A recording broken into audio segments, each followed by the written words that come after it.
اعوذ باللہ من الشیطان الرجیم، بسم اللہ الرحمن الرحیم۔ میں ہوں محمد خورشید علی، ایم.ایڈ PhD ریسرچ اسکالر اردو، اور میرا تعلق ہے ملتان سے۔ آج کی جو ہماری ویڈیو ہے وہ ایک ایسے شاعر کے متعلق ہے جس نے کہا تھا ہستی اپنی حباب کی سی ہے، ہستی اپنی حباب کی سی ہے، یہ نمائے سراب کی سی ہے، ناز کی اس کے لب کی کیا کہیے، پنکھڑی ایک گلاب کی سی ہے۔ چشم دل کھول اس بھی عالم پر، چشم دل کھول اس بھی عالم پر، یہاں کی اوقات خواب کی سی ہے۔ بار بار اس کے در پہ جاتا ہوں، بار بار اس کے در پہ جاتا ہوں، حالت اب اضطراب کی سی ہے۔ میں جو بولا کہا کہ یہ آواز اسی خانہ خراب کی سی ہے۔ آتش غم میں دل بھنا شاید، آتش غم میں دل بھنا شاید، دیر سے بو کباب کی سی ہے۔ میر ان نیم باز آنکھوں میں، ساری مستی شراب کی سی ہے۔ جی ہاں، آج کا جو ہمارا ویڈیو کا ٹاپک ہے وہ ایک عظیم شاعر میر تقی میر کے حوالے سے ہے۔ جب 1739 میں نادر شاہ نے دہلی پر حملہ کیا، اس وقت میر اپنی زندگی کی تقریباً 18 بہاریں دیکھ چکا تھا۔ اس کے بعد 1757 میں جب احمد شاہ ابدالی دلی پر حملہ کرتا ہے تو میر ان حالات کو اپنی آنکھوں سے دیکھ رہا تھا، اسی لیے ان کی شاعری میں جو اس وقت کے حالات ہیں وہ اس میں سمائے گئے ہیں۔ تو اس ویڈیو میں ہم میر تقی میر کے حوالے سے بات کریں گے، تھوڑا سا اس کی سمانے کے حوالے سے بات کریں گے، اور اس کی شاعری کے جو پہلو ہیں اس پر بات کریں گے۔ تو اس کو سمانے سے میں شروع کرتا ہوں۔ ہاں جی، اس کا میں نے نام ہی رکھا ہے میر تقی میر شخصیت اور فن، یعنی کہ اس شاعر پہ ہم اس کی شخصیت اور فن دونوں پر ہی اس کی بات کر لیں گے۔ اس میں آپ یہ دیکھیے گا جو شروع میں میں نے کیا ہے خاندانی پس منظر، یہ میں آگے نزدیک سے دکھا دیتا ہوں آپ کو۔ میر کے آباء و اجداد حجاز سے نامساعد حالات کی بنا پر اپنے قبیلے کے ساتھ سرحد دکن میں پہنچے، وہاں سے احمد آباد اور گجرات گئے، کچھ وہیں رہ گئے اور کچھ تلاش معاش میں اکبر آباد، جس کو آگرہ کہتے ہیں، وہاں پہنچے۔ میر کے دادا اکبر آبادی کی فوجداری پر سرفراز ہوئے۔ ان کا ایک بیٹا دماغی خلل کی وجہ سے چل بسا، جبکہ دوسرا علی متقی تھا جو میر تقی میر کے والد تھے۔ ان کی پیدائش میر تقی میر کی، ان کا ویسے اصل نام تو محمد تقی تھا اور تخلص شاعری میں انہوں نے میر رکھا۔ 1723 آگرہ میں پیدا ہوئے۔ تعلیم، ابتدائی تعلیم دیکھیں، سید امان اللہ سے حاصل کی جو میر کے والد کے مرید اور منہ بھولے بھائی تھے۔ اس کے بعد 4 شخصیات ایسی ہیں جو ان کی زندگی میں آئی۔ اس میں ایک تو ان کے والد جو ہمیشہ ان کو کہا کرتے تھے بیٹا عشق کرو، بیٹا عشق کرو۔ ان کے یہ جو الفاظ تھے وہ ایک روحانی عشق کی بات کرتے تھے، عشق حقیقی کی بات کرتے تھے، لیکن بہرحال ان کے الفاظ تھے جو ان کے والد کے کہ بیٹا عشق کرو، عشق کے بغیر جو زندگی ہے وہ وبال کے علاوہ کچھ نہیں ہے۔ لیکن بہرحال بعد میں میر تقی میر جو ہے جب یہاں سے دلی جاتے ہیں تو وہاں پر جو ان کا ایک معاش کا ایک عشق کی کیفیت اور پھر اس میں جنون ہو جانا، تو ان کو انہوں نے عشق مجازی کے جن معنوں میں برتا یا لیا وہ ایک الگ ایک کہانی ہے۔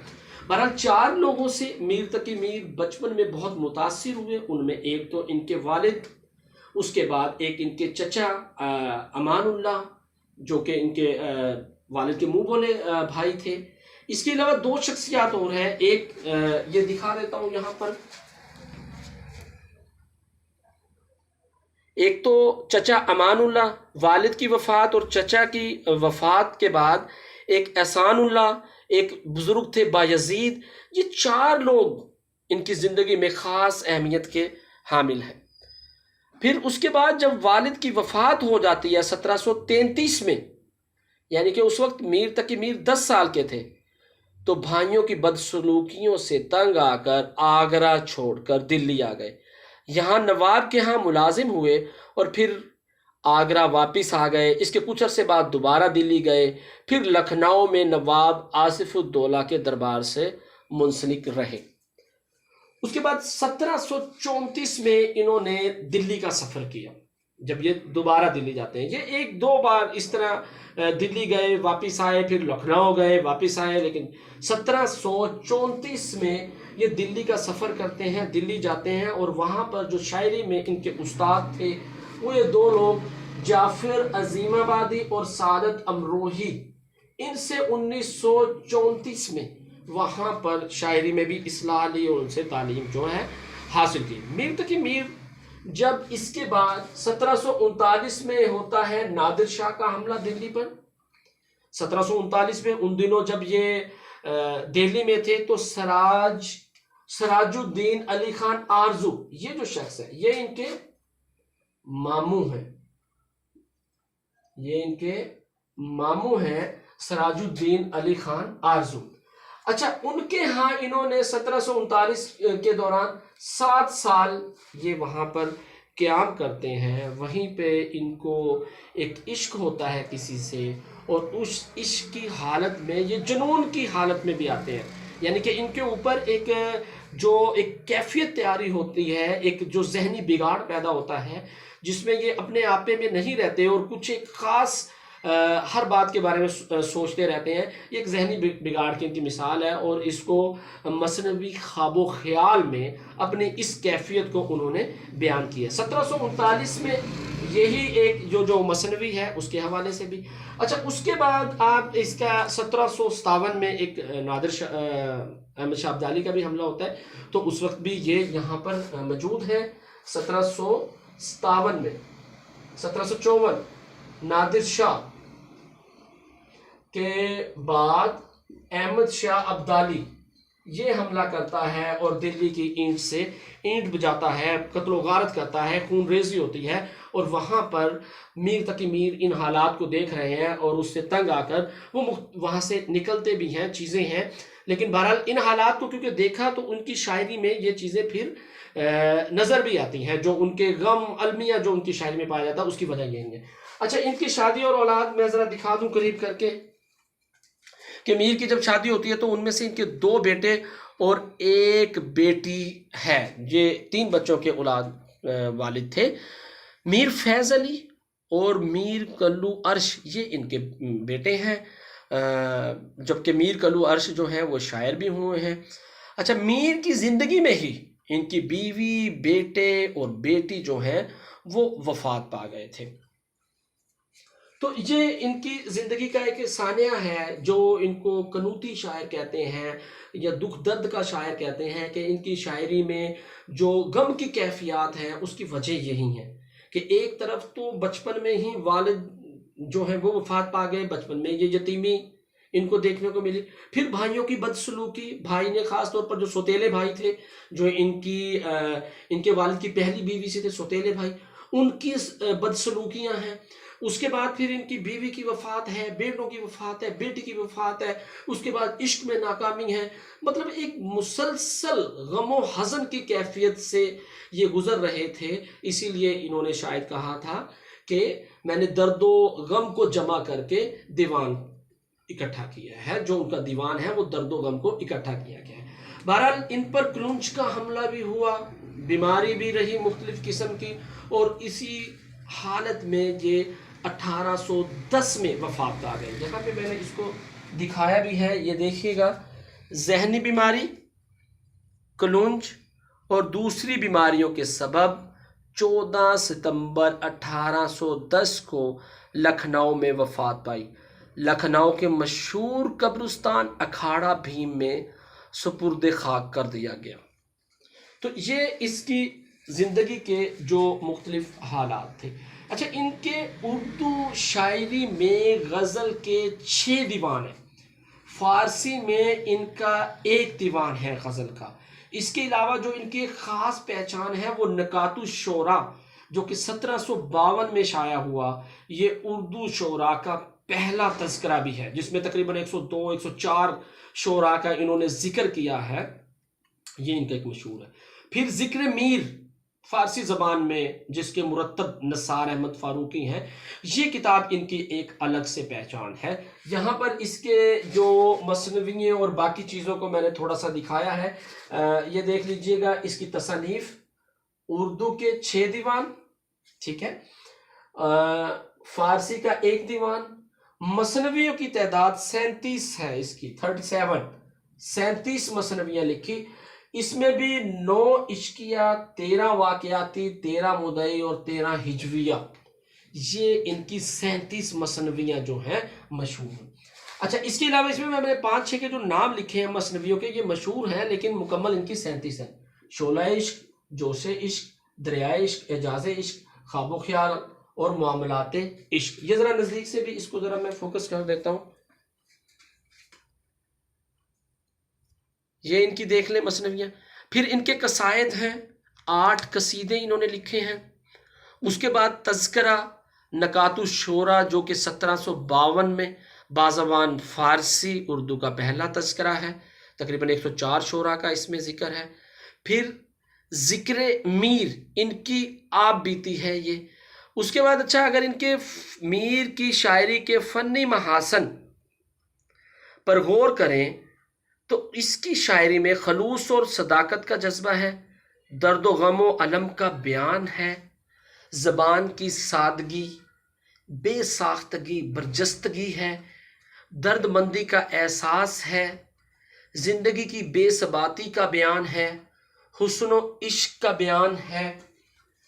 اور خاص طور پر جو یہ زندگی کی بے ثباتی ہے، جیسے ان کی وہ جو غزل ہے، جس سر کو غرور آج ہے یا تاج وری کا، کل اس پہ یہیں شور ہے پھر نوحہ گری کا، آفاق کی منزل سے گیا کون سلامت، اسباب لٹا راہ میں یہاں ہر سفری کا، ہر زخم جگر داور محشر سے ہمارا، انصاف طلب ہے تیری بیداد گری کا، لے سانس بھی آہستہ کہ نازک ہے بہت کام، آفاق کی اس کارگاہ شیشہ گری کا، ٹک میر جگر سوختہ کی جلد خبر لے، کیا یار بھروسہ ہے چراغ سحری کا۔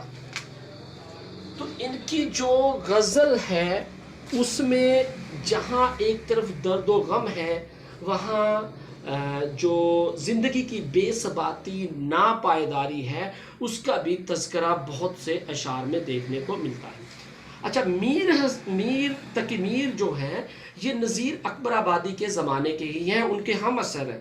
ایک طرف میر اپنی غزل میں اس دور کے حالات کی عکاسی کر رہے تھے، ان تکالیف کا بیان کر رہے تھے، شہر آشوب جو ایک نظم کی ایک صنف ہے، اس طرح کی چیزیں سامنے آ رہی تھی۔ نذیر اکبر آبادی نظم میں یہ چیزیں کر رہے تھے، تو میر تقی میر کی شاعری میں بھی یہ ساری چیزیں دیکھنے کو ملتی ہیں۔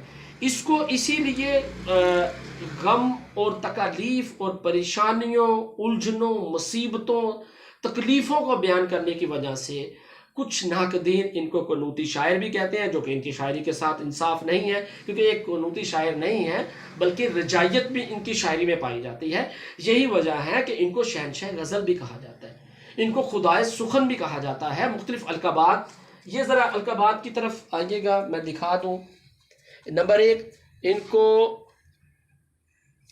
سرتاج شعرائے اردو مولوی عبدالحق نے کہا، پھر شہنشاہ غزل، خدائے سخن، پھر نکات الشعراء کی بدولت پہلا نقاد ان کو کہا جاتا ہے، قنوتی شاعر بھی کہا گیا، اور میر کے 72 نشتر یہ جو ہیں مشہور ہیں۔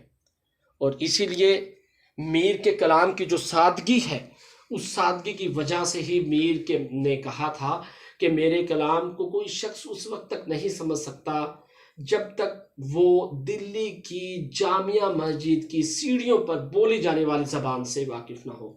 تو ان کی زبان جو ہے وہ ایک مستند اور فصیح زبان ہے، ایک بلاغت ہے، ایک سادگی ہے، ایک ندرت ہے اس میں، ان کا جو اسلوب ہے وہ آپ دیکھیں باقی شعراء سے ہٹ کر ہے، داخلیت کی شاعری ہے۔ یہ لکھنؤ کی طرح خارجیت کی شاعری نہیں کرتے، حسن محبوب کے حسن اور سراپا کی بات نہیں کرتے، کیونکہ کچھ اشعار میں ہے، لیکن ان کی شاعری ان لوگوں سے اس لیے بھی منفرد ہے کہ اس میں داخلیت کا عنصر خاص طور پر مشہور ہے۔ اس کے کچھ دوسرے جو شعراء ہیں، غالب جیسے جو ان کے بعد آنے والے شعراء ہیں، انہوں نے بھی ان کی شاعری کا جو لغہ ہے اس کو مانا ہے اور باقاعدہ اس کا اظہار بھی کیا ہے۔ جیسے غالب نے کہا تھا کہ ریختے کہ تم ہی استاد نہیں ہو غالب، ریختے کہ تم ہی استاد نہیں ہو غالب، کہتے ہیں اگلے زمانے میں کوئی میر بھی تھا۔ یہ ذرا دیکھیے گا، میں نے 2 شعر اس میں لکھے ہیں۔ ایک تو یہی کہ ریختے کا تم ہی استاد نہیں ہو غالب، کہتے ہیں اگلے زمانے میں کوئی میر بھی تھا، اور اس کے بعد حالی سخن میں شیفتہ سے مستفید ہوں، حالی سخن میں شیفتہ سے مستفید ہوں، شاگرد مرزا کا مقلد ہوں میر کا۔ پھر ان کا ایک اپنا شعر ہے جس میں انہوں نے اپنی ہی تعریف کی ہے، ایک عالم پہ ہوں، ایک عالم پہ میں ہوں چھایا ہوا، ایک عالم پہ میں ہوں چھایا ہوا، مستند ہے میرا فرمایا ہوا۔ پھر آخر میں ان کا ایک میں نے شعر جو لکھا ہے، کل پاؤں میرا کاسائے سر پر جو آ گیا، یکسر وہ استخوان شکستہ سے چور تھا، اس نے کہا کہ دیکھ کے چل رہا بے خبر، میں بھی کبو کسی کا سرے پر غرور تھا۔ یہ ان کی شاعری میں جو ہے ایک زندگی سے ناثباتی کے جو عناصر ہیں وہ ہمیں دیکھنے میں ملتے ہیں۔ تو بہرحال میر تقی میر کی جو شاعری ہے، میر تقی میر جس کی شاعری کو مرزا غالب نے، مولانا الطاف حسین حالی نے اور ناسخ آتش، کون سا جو شاعر ہے جو اس کی شاعری کو، ابن انشا، سب ان کی شاعری کو تسلیم کرتے ہیں، ان کو ایک بڑا شاعر مانتے ہیں۔ بلکہ میر نے بھی کہا تھا کہ میر، سودا اور درد یہ 2.5 شاعر ہیں، یہ کہتے ہیں 2.5 مکمل شاعر ہیں، ایک میر تقی میر، ایک مرزا رفیع سودا، اور خواجہ میر درد کو وہ آدھا شاعر تصور کرتے ہیں۔ بہرحال وہ ان کی آپس کی چٹکلسیں بھی شعراء کی رہتی ہیں، کوئی ادبی مارکے بھی رہتے ہیں، لیکن اپنے دور کے میر تقی میر اور موجودہ دور تک ایک منفرد شاعر ہے۔